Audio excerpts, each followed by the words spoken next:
So, the black tea shrub is a plant that has sailed the world on clipper ships and trade routes. In 1559, a tea merchant from Persia told a Venetian scholar about his experience in China drinking tea. The scholar wrote an account of the merchant's tea tale that set the port of Venice buzzing. What was the mysterious brew? Everyone wanted to taste it. So early on, tea was expensive and only the rich had it. By the early 1600s, the Dutch East India Trading Company was bringing shipments of dried herbs from the black tea shrub in specially lined boxes to Europe. Tea was such a precious cargo in its early years of import to Europe, it was reserved only for royal tables or tea tasting parties of the rich and influential. I think that's so neat. Well, first of all, it's weird to think that every home now has like a box of tea. Yeah. Or numerous boxes of tea. And then it's like an everyday thing. Like back then it probably wasn't an everyday thing even for the wealthy people.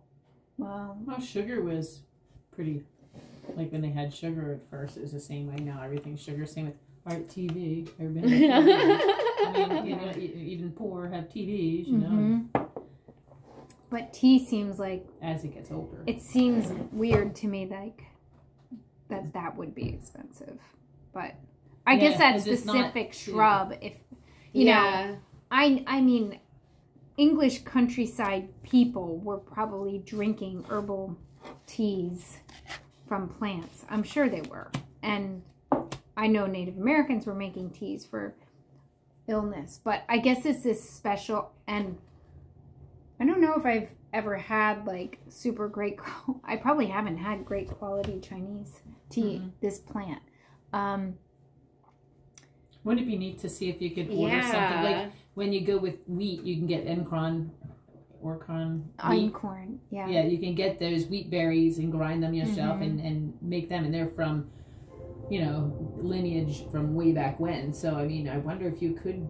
I'm sure you could somehow get some tea. Yeah, I'm just trying to think. I know that Mountain Rose Herb has like some black and green tea blends, and I bought their green tea before. I wonder what the where they got the green tea, if it was the Chinese plant.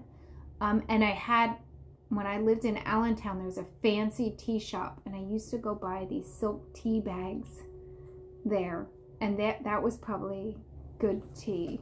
I wonder, I would love to do a taste test. Tea bags are, well, the guy on this video I watched, he's like a, you know, a very well-respected and highly paid tea taster. And I was watching him in the video. He'll taste like thousands of different teas a day. And you like swish it in your mouth and like, you know, suck it up and spit it out, and kind of like the wine. I couldn't do that. It all tastes the same after a while. Yeah. When I was working with essential oils a lot, and the first job I had, when we would do the essential oils, she would have me like smell coffee grains every so often to like clear your palate. Yeah. So they probably do something. They probably do. There's something to clear it.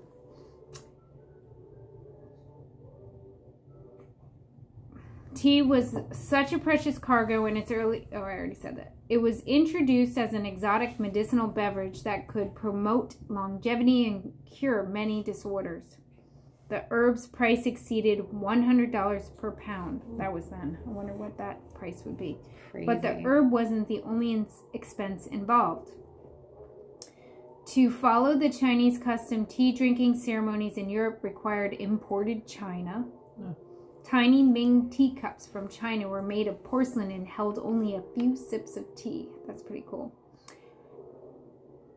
The cups rested on porcelain saucers, and to brew the tea, a proper Chinese teapot was needed, along with a Chinese tea jar to store the dried leaves. This was a costly endeavor and kept tea out of reach for average people. At the time, the process for making porcelain was not known in Europe, and to curb the import costs for drinking tea, the Dutch developed an imitation of the Chinese tea service in elegant blue and white Delftware. That's really cool. Like yours. Yeah, something like that. So I wrote this little booklet. I really should update it. I have it. And I said I'm a tea snob, but I'm not that much of a tea snob. Where I'm, you can only drink it out of porcelain from China, and there's a few sips. But I could be a tea snob. Make myself. I understand what you're saying. Like a mug or a glass. Mm-hmm. If you drink, like even anything out of the cardboard, even if you were to drink coffee or anything, it just takes away from the taste, I think. Oh, any of that totally. kind of stuff, the takeaway stuff. Yeah, I just bought myself this really great ceramic teacup, and not teacup, it's a mug. It has no handle. This is too small. When I drink my tea, it's a big... Well, actually, it's like about twice as big. Yeah. And it's curved, has no handle. I love it because of the clay. It keeps it really warm. Yeah. At the base, like the top cools faster, but the base stays like really warm. It tastes different, I swear. Just like wine. No, tastes different in different cups. Yeah, and like styrofoam is, I guess, in a pinch. I'm so good at styrofoam, so I don't really have that too much, but it's on my way out. I don't even know where to get it.